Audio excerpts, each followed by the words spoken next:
Okay, Mob Psycho 100 has finally ended, and I've taken it upon myself to review season 3 and also the last 2 seasons. Now, just for note purposes, I will be doing a deep analysis on Mob and Reigen mainly, so I'll leave a timestamp in the description below if you just want to listen to me talk about just the season 3. So yeah, let's get into it. Before we take a deep dive into season 1, I just want to clear up the air. We need to say no to Mob Psycho 100's art style hate. This show is the only show I see that people keep on talking about the art style, the art style, the art style. The art style in itself, it's unique. I'm done with everyone saying, I didn't get into Mob Psycho 100 because the art style, it's bad. It's not bad. It's not bad. Mob Psycho 100 has one of the most unique art styles out there. From sketches to shaded lines. Sure, it doesn't have the finesse of the Fate series or the beauty of Attack on Titan. But one, the mangaka has a way of expressing tones of scenes and expressions of the different characters. This is most appreciated when used to express humor. Do you know how many times I bawled my eyes out to one of these freeze frames or sketches or shaded lines? So end the gosh darn hate. Say no to it. Black Lives. Now, make no mistake about it, Mob is a standalone main character when compared to other power-driven anime. I've seen so much storylines of heroes' adventures from weak to strong, from poor to riches, from stupidity to more stupidity. Mob's different. Mob in season 1 does not appear strong, but is highly overpowered. The plot really does not focus on the power at all. If you noticed, in the different fights we saw in season 1, it wasn't like Mob ever struggled to fight with anyone. No, but he struggled with his emotions, like in his fight against Hanazawa. In this fight, Mob was always destined to beat Hanazawa. But while the fight goes on, without you knowing, the action takes a back seat and you have a more serious and emotional tone, with Mob feeling bad and distraught with what he has done. One might call Mob naive. In season 1, he's mentally and emotionally weak and probably easy to fool. Like when Tenga fooled him, luring the gym club out to fight Hanazawa. He still goes despite Ekubo telling him he was being tricked. Mob's pretty reserved for a main character in a shonen anime. He doesn't have that zing of Asta or the craziness of Natsu or even the utter stupidity of Naruto. He's different. He's more reserved, more quiet, and absolutely more shy. Mob is also kind. He's always drawn to hear the story of the different spirits before he exercises them. Mob could have easily fully exercised Ekubo, but he didn't, even knowing how much of a threat Ekubo could be for him in the future. Side note, Ekubo is my favorite character. We'll get into that later. I mean, when you come to think of it, the two closest people around Mob, Ekubo and Reigen, are just looking for a way to use him. I mean, that actually says something about Mob. Mob's actual power isn't really put to show here. In season 1, we see a character that's in transition, one who feels like he needs to take control of his life, but he doesn't know how. Him joining the gym team because he felt like Suboni-chan would like him better if he had more physique could be an example of how Mob actually thinks. Mob in season 1 felt like a walking puppet, being controlled by everything Reigen said, easy to manipulate and fool without actually speaking what's in his mind. But like I said, he's a character in transition. Pause before we go into the next section. Now that I have your attention, if you like the content, please, I would love it if you subscribe and like. Thank you very much. Let's get back into it.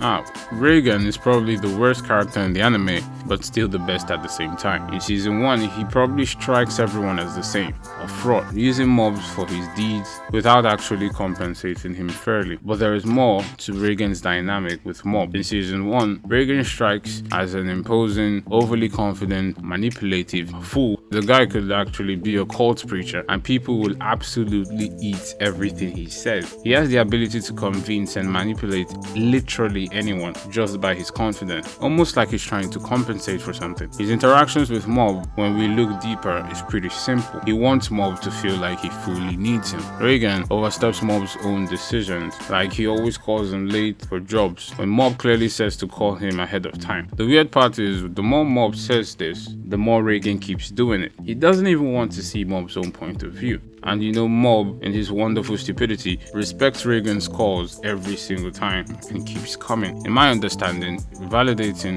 to Reigen that Mob needs him and has nothing better doing. Where I could not figure out Reigen was in his advices to Mob. The advices he gave to Mob are genuine and honestly good advices. I couldn't tell whether this was the fraud or someone who genuinely wants to help his students. The guy literally fought toe-to-toe with a very strong psychic just for Mob's sake. That's why I would say that the dynamic between these two characters is a bit more complex than a fraud manipulating his victim.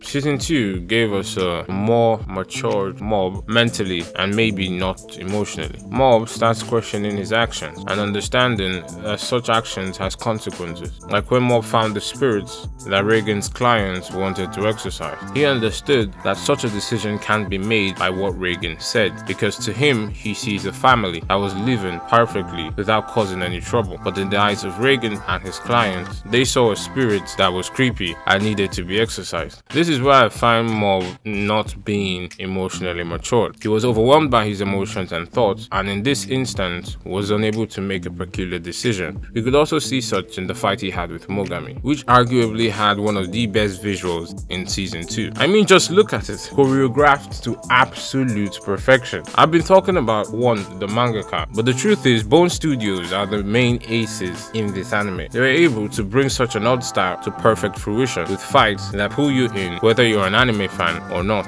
Okay, that's enough praise for Bone. Now in this season we got to see a different side of Reigen. Reigen, in all his almightiness, slipped, which is really odd for a guy like him. He decided to call Mob when Mob was having a fun time with his friends. I mean, this was probably Mob's first outing, and this guy had the audacity to say it was urgent, knowing what Mob always says to call him before time. And when Mob confronted him, he goes on this stupid ramble until he said what hurt Mob. With that, Mob had enough. Mob finally understood that not anything Lord Reigen said made sense. Mob made a decision for the first time to stay away from Reigen. Okay, it may seem like I'm self-narrating, but I feel like I have to narrate some parts so that what I will say later on will make sense. Now, I really felt like this marked a change in how Mob approached situations from now on. This was, in my own opinion, Mob cutting off a leash that he had for so long, at least for now. Reigen, after what happened, goes into this short arc of his, which honestly makes you fall in love with the character. And this is coming from someone who literally has hated Reigen since season 1. This little arc is one of the reasons why I say he's both the worst character and the best character at the same time.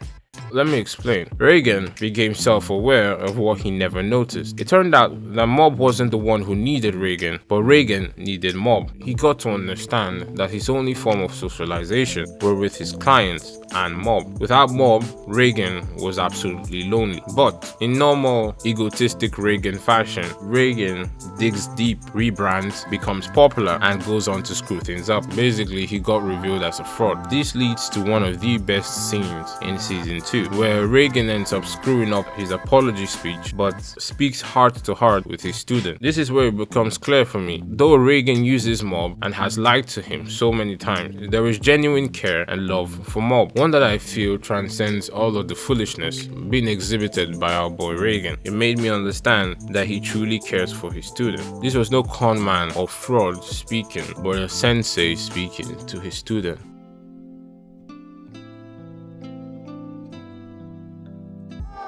So, Mob Psycho Season 3 starts with what I feel needs to be said. The Mob Choir keeps on bringing out bangers. Season 1, banger. Season 2, banger. Season 3, banger. Come on, these guys are Drake level good. Drake fans do not come for me. With that being said, in Season 3, we have a step up in Mob's emotional maturity. At the end of Season 2, which I forgot to mention in the former segment, we got to see a more decisive Mob, where Mob made the decision to go and fight Suzuki alone, despite others wanting to come with him, and also by voicing out his emotions was capable of convincing Serizawa to stop blindly fighting for Suzuki. When have we ever seen Mob be this decisive throughout the series? We haven't. This felt like a totally revamped Mob, and season 3 really builds on the emotional maturity and the mental stability of Mob that we ended season 2 with, even though he did turn into whatever this is. But I still think it's better than Shine Mob, or what do you guys think?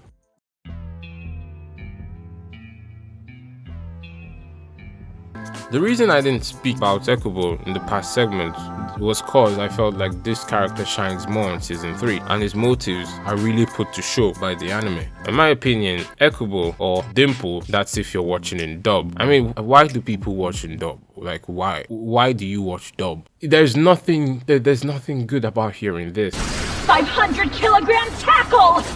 I really want to know why people do watch dub. So please tell me in the comment section below. I beg of you, I just don't get why people watch dub. Where was I? Okay.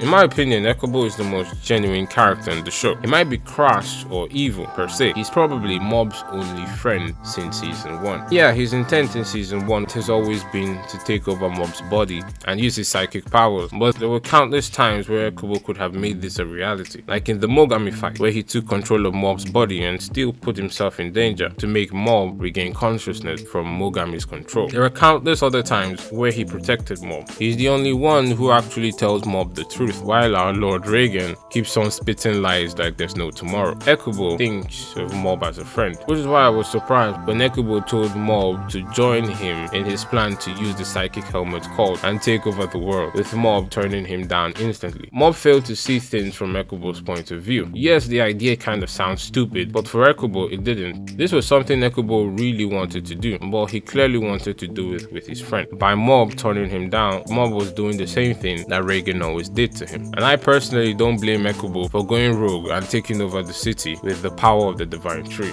Later on, we see Ekubo taking on Mob, but before we know it, we see a normal theme with how one writes Mob Psycho 100. At first, it feels like a serious brawl is about to take place, and then the emotional tension becomes more, with characters pouring out their feelings rather than actually brawling it out. It's like the fight and the action seamlessly takes a back seat, and the heartfelt dialogue takes the main scene. We've seen it in the past with the Hanazawa fight, the Serizawa fight, and honestly many more. It's almost silly when you think this same guy wrote One Punch Man. By the end of the arc, my thoughts on Ekubo as one of my favorite characters in the anime was validated when Mob in his infinite idiotism understood all Ekubo wanted was to have fun with his friend. But by the end of the episode, he got exorcised by the divine tree, but then he came back, so yeah.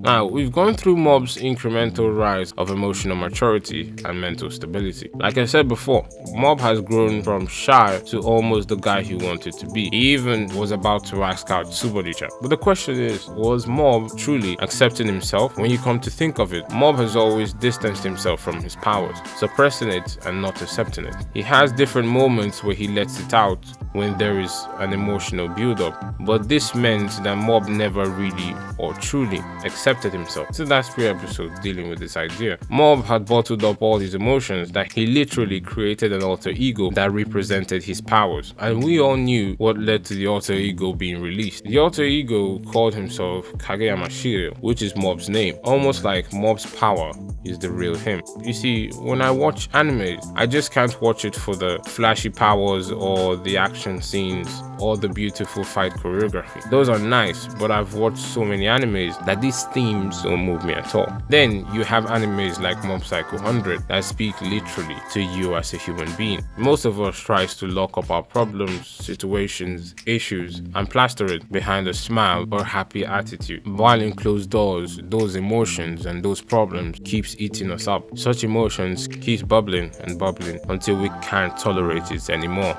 and we end up self-destructive. If that's you, please do reach out to someone. Okay, I got carried away there.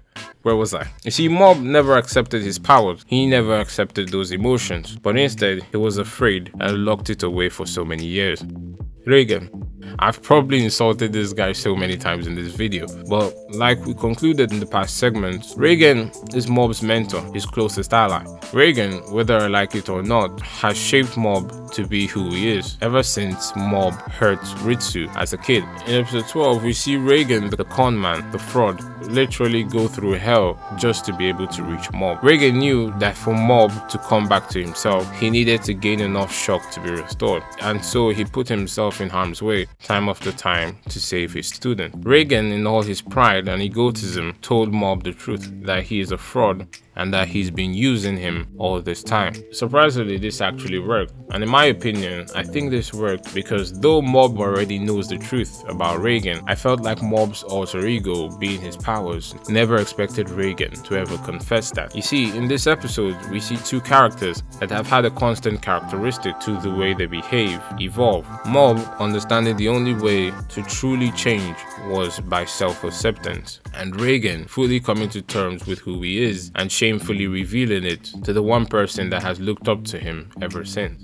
The anime teaches that people are capable of changing, loving one another, learning and accepting each other for who they are, and evolving to be better. Mob Psycho 100 is an absolute masterpiece, and if I ever hear somebody say I won't watch it because of the art style, I will come after you, I will find you, and I will end you. Okay, that is the end of the video, but this is the outro. Hi there, I'm Zest. I know some of you might be thinking I was over analyzing, but that's the way I am. If I see that there's a lesson to be taught, I'm definitely talking about it. So yeah, if you haven't watched my other videos, do check it out. If you're into the kind of content, please do smash that like button if you like the content, and subscribe if you like what I do. I put a lot of work into this video essay, and these little things help grow the channel. Thanks for watching the video, beautiful people. God loves you, and I love you too.